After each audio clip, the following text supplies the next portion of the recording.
One Indian Girl, Chapter 1. What do you mean not enough rooms? I said to Arijit Banerjee, the lobby manager of the Goa Marriott. See, what I am trying to explain is, Arijit began in his modulated, courteous voice when mom cut him off. It's my daughter's wedding. Are you going to shame us? She said, her volume loud enough to startle the rest of the reception staff. No, ma'am, just a shortage of 20 rooms. You booked 100. We had promised only 80 then. We hoped to give more, but the chief minister had a function. And what do we tell our guests who have come all the way from America? Mom said. If I may suggest, there is another hotel 2 kilometers away. Arijit said. We have to be together. You are going to ruin my daughter's wedding for some sarkari function. My mom said, bosom heaving, breathe heavy, classic warning signs of an upcoming storm. Mom, go sit with Dad, please. I'll sort this out. I said. Mom glared at me. How could I, the bride, do all this in the first place? I should be worried about my facials, not room allocations. The boys' side arrives in less than 3 hours. I can't believe this, she muttered, walking to the sofa at the center of the lobby. My father sat there along with Kamla Bua, his elder sister. Other uncles and aunts occupied the remaining couches in the lobby. A Mehta takeover of the Marriott. My mother looked at my father, a level 2 glare. It signified, will you ever take the initiative? My father shifted in his seat. I refocused on the lobby manager. What can be done now, Arijit? I said. My entire family is here. We had come on the morning flight from Delhi. The Gulatis, the boys' side, would take off from Mumbai at 3 p.m. and land in Goa at 4. 20 hired Innovas would bring them to the hotel by 5. I checked the time, 2:30 p.m. See, ma'am, we have set up a special desk for the Mehta Gulati wedding, Arijit said. We are doing the check-ins for your family now. He pointed to a makeshift counter at the far corner of the lobby with 3 female Marriott employees with permanent smiles sat. They welcomed everyone with folded hands. Each guest received a shell necklace, a set of key cards for the room, a map of the Marriott Goa property, and a wedding information booklet. The booklet contained the entire program for the week, including the time, venue, and other details of the ceremonies. My side will take 50 rooms. The Gulatis need 52, I said. If you take 50, ma'am, we will have only 30 left for them, Arijit said. Where is Suraj? I said. Suraj was the owner of Moonshine Events, the event manager we had appointed for the wedding. We will manage last minute, is what he had told me. At the airport, Arijit said. My father ambled up to the reception desk. Everything okay, beta? I explained the situation to him. 30 rooms. The Gulati have 120 guests. My father said. Exactly. I threw up my hands. Mom and Kamla Bua came to the reception as well. I told Sudarshan also, why all this Goa business? Delhi has so many nice banquet halls and farmhouses. Seems like you have money to waste, Kamla Bua said. I wanted to retort, but my mother gave me the mother look. They are our guests. I reminded myself. I let out a huge breath. How many from our side? My mother said. Mehta family has 117 guests, ma'am, Arijit said, counting from his reservation sheets. If we only have 80, there is 40 rooms for each side. I said, let's relocate. Stop the check-ins for the Mehtas right now. Arijit signaled the smiling ladies at the counter. They stopped the smiles and the check-ins and they put the shell necklaces back in the drawer. How can we reduce the rooms for the boys' side? my mother said in a shocked voice. What else to do? I said. How many rooms are they expecting? She said. 50, I said. Call them now, they'll adjust their relocations on the way here. How can you ask the boys' side to adjust? Kamla Bua said. Aparna, are you serious? My mother looked at Kamla Bua and me as he squeezed the rose and ink spread across my face. My spectacles protected my eyes, thankfully. That day I realized I had only one thing going for me, academics. In class 12, I was. My mother looked at Kamla Bua and me. But how can we manage in only 30 rooms? I said and turned to my father. Dad, call them. Sudarshan, don't insult them before they even arrive. Kamla Bua said, we will manage in 30 rooms. It's okay. Some of us will sleep on the floor. Nobody needs to sleep on the floor, Bua. I said, I am sorry this screw up happened, but if we have 40 rooms each, it is 3 to a room. With so many kids anyway, it should be fine. We can manage in 30, my mother said. Mom, there's 4 to a room, while the Gulatis will have so much space. Let's tell them. No, my mother said, we can't do that. Why? They are the boys' side. Little bit also you don't understand. I didn't want to lose it at my own wedding. Definitely not in the first hour of arrival. I turned to my father. Dad, it's no big deal. His family will understand. We are here for 6 nights. It will get too tight for us, I said. Dad, of course, would not listen. These two women, his wife and sister, controlled his remote. For once, both of them were on the same page as well. Beta, these are norms. You don't understand. We have to keep them comfortable. Girl's side is expected to adjust, he said. I argued for 5 more minutes. It didn't work. I had to relent and do what the girl's side needs to do, adjust. You and Aditi take a room, my mother said, referring to my sister. Let her be with her husband. What will Jiju think? I said. Anil will adjust with the other gents, Kamla Bua said. Over the next 20 minutes, the two women sorted the extended Mehta family comprising 117 people in 30 rooms. They used a complex algorithm with criteria like the people sharing the room should not hate each other or be potentially attracted to each other. Kids were packed 5 to a room, often with a grandparent. Kamla Bua, herself a widow, dramatically offered to sleep on the floor in my parents' room, causing my father to offer his own bed and sleep on the floor instead. Of course, Arijit kept saying that they would put extra beds in the room. But how can you compare sleeping on an extra Marriott bed with the Punjabi Bua's eternal sacrifice of sleeping on the floor? I am happy with roti and achar, Kamla Bua said. It's the Marriott. There is enough food, Bua. I said. I'm just saying. Can you please focus on the relocations? We all need to be checked in before the Gulatis arrive. I said. In the middle of this chaos, I forgot what I had come here for.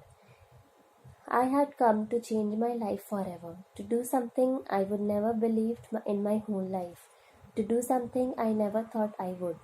I had come to have an arranged marriage. Here I was, lost in logistics, guest arrangements and Bua tantrums. I took a moment to reflect. I will be married in a week to a guy I hardly know. This guy and I are to share a bed, home, and life for the rest of my life. Why isn't it sinking in? Why am I fighting with Suraj on chat instead? Me, major screw up on rooms. Suraj, not cool. Suraj, sorry, really sorry. Political reasons, tried, really. Me, what else is going to get screwed up? Suraj, nothing. Indigo from Mumbai just landed. We are ready to receive guests. See you soon. I went to the Mehta Gulati check-in desk. All my family guests had checked in. Some did grumble about sharing a room or with three others, but most seemed fine. Mom said the grumblers were the jealous types, the relatives who couldn't stand the fact that we had reached a level where we could do a destination wedding in Goa. The supportive ones, according to Mom, were those who understand what it was like to be the girl side. Do not use this girl side and boy side logic with me again. I don't like it, I said. Mom and I were sitting in the lobby ensuring that the staff radiate the special check-in desk for the Gulatis. Can you stop waving your feminism flag for a week? This is a wedding, not an NGO activist venue, my mother said. But I know you are paying for it. Still, beta, protocol is protocol. It is a sexist protocol. Did you figure out your parlor appointments? Aditi also wants hair. Hair and makeup all 6 days. I love how my mother can throw another topic into the conversation if she doesn't want to answer me.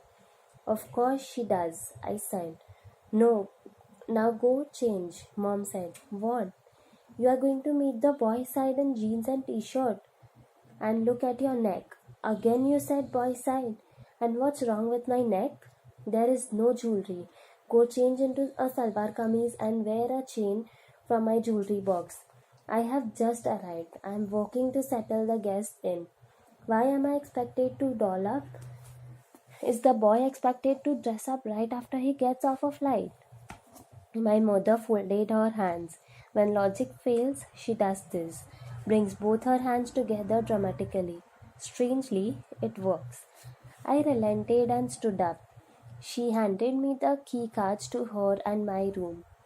I went to her room first. I took out a gold necklace, the thinnest and least hideous of them all. Why am I agreeing to this? I wondered even as I wore it. Maybe because I failed when I did things my way. All the women's empowerment and feminism bullshit didn't really take me anywhere, right? Maybe Kamla Bua and Mom's way was the right way. I went to my room. 4 huge suitcases were crammed into the walking space in the corridor. 2 giant bags belonged to my sister, who had essentially packed a retail store's worth of dresses for herself.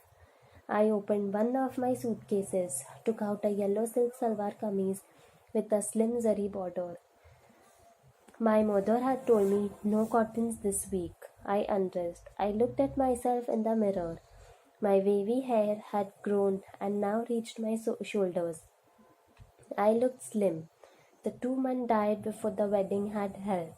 The black La Pola lingerie I had purchased in Hong Kong also gave a little lift here and a little tug there. Expensive underwear can make any woman look sexy, a little voice in my head said. Some men in the past had called me sexy, but they could have been biased. Why am I always so hard on myself? Why couldn't they have genuinely found me sexy? Well, it didn't matter now.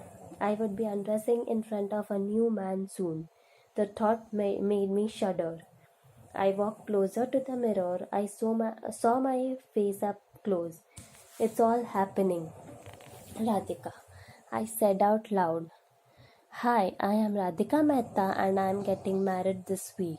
I am 27 years old. I grew up in Delhi. I now work in London at Goldman Sachs, an investment bank. I am a vice president in the distressed debt group. Thank you for reading my story. However, let me warn you, you may not like me too much. 1. I make a lot of money. 2. I have an opinion on everything. 3. I have had sex. Now, if I was a guy, you would be okay with all of this. But since I am a girl, these 3 things don't really make me too likable, do they? I am also a bit of a nerd. My sister Aditi and I went to school together in Delhi at Springdale's Pusa Road. She is just a year older than me. My parents wanted a son for their firstborn. When Aditi came, they had to undo the damage as soon as possible. Hence, my father, SBI Narayani Vihar branch manager Sudarshan Mehta, decided to have another child with his homemaker wife Aparna Mehta. Sadly for them, the second was also a girl, which was me. It is rumored that they tried again twice.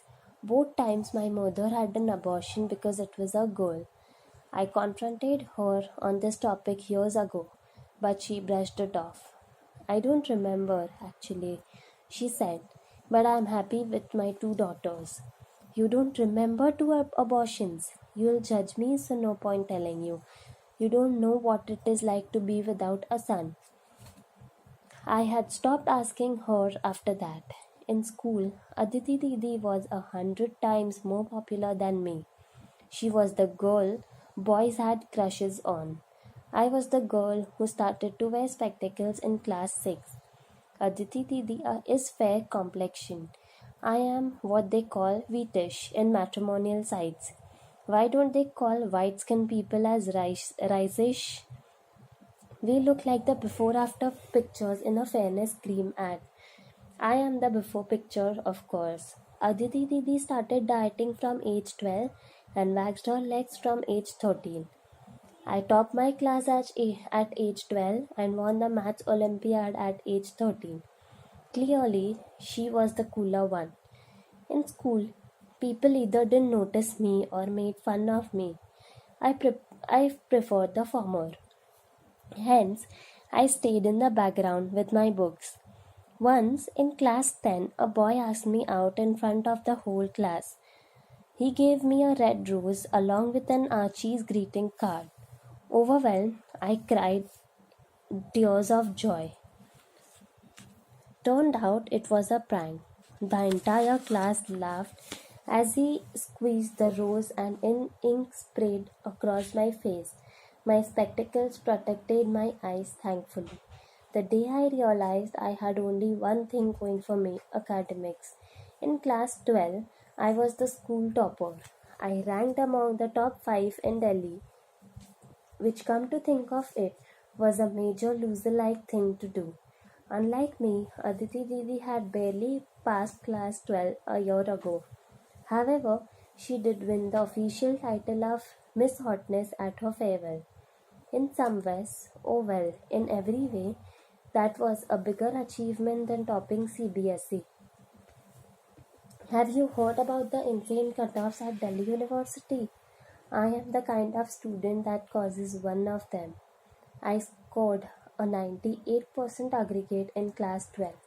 Then I joined Sri Ram College of Commerce or SRCC. People say it is one of the best colleges for nerds. At SRCC, I realized that I was nerdier than even the regular nerds. I topped there too. I never bunked a class. I hardly spoke to any boys. I made few friends. With bad school memories, I wanted to survive college with a little human contact as possible. I finished college and took the CAT for MBA entrance. As you can guess, Nodi me hit a 99.7 percentile. I made it to IIMA. In contrast, Aditi Didi had finished her graduation from Amity University the year before and wanted to get married. She had two criteria for her groom. One, the boy had to be rich. Second, well, there was no criterion really. She said something like she wanted to be a housewife and look after her husband. Fortunately, rich Punjabi men in Delhi who can't woo women on their own are only too happy to oblige girls like her. Aditi Didi married Anil, owner of the 3 sanitary ware shops in Paharganj and 2 Honda CRVs. They had their wedding the same year I joined IIMA. You should also get married soon, Didi had told me. There's a right time for a girl to marry, don't delay it. I am 21, I said. I haven't even done my master's yet. The younger, the better, especially for someone like you, she said. What do you mean, especially for someone like me? She never explained. I guess she meant for someone as nerdy as me or as wheatish as me, or someone whose breasts weren't the size of footballs as Punjabi men prefer. I joined IIMA. I finally found nerd heaven. Everyone studied, and just when you thought you had studied enough, the institute gave you more assignments. My mother called on a regular basis, primarily to discuss her favorite topic. Start looking at boys at least. Anil's circle has too many good and rich guys. I am not going to marry a man from the circle of sanitary ware shop owner's mom. Why? My mother said, genuinely confused. You know what? I am not getting married for several years anyway. Forget it. I have a class now. Bye. I finished with IIMA. Overachiever, me had a job offer on day zero, the prime slot for recruiters. I got an offer to be an associate at Goldman Sachs, New York. The job paid me an annual compensation of $120,000, 48 lakh rupees a year, 4 lakhs a month. Mom, I told her on the phone. I heard nothing in response. Most likely she had fainted. My father had never crossed a third of this amount in his 25-year career with the State Bank of India. Are you there, Mom? How will I ever find a boy for you? She said. That was her prime concern. Her 23-year-old daughter, who grew up in middle class West Delhi, had cracked a job at one of the biggest investment banks in the world, and all she cared about was its impact on her groom hunt. Stop it, Mom. What boy? Who wants to marry a girl who earns so much? If the boy earns less, he won't consider you. If he earns more, why would he marry a working girl? I have no idea what are you talking about, but I am moving to America. I have a great job. Can you save your melodrama for another time? Your father wants to speak to you, she said and passed him the phone. Goldman Sachs, American? No. My phone rang, startling me back to reality. I am in Goa, not IIMA. I reminded myself. Where are you? The Gulati is in 10 minutes away, my mother said. Huh? I am here, Mom, in my room. Are you dressed? I looked in the mirror. Yeah, almost. Come down fast. What are you wearing? The yellow salwar kameez, zari border silk,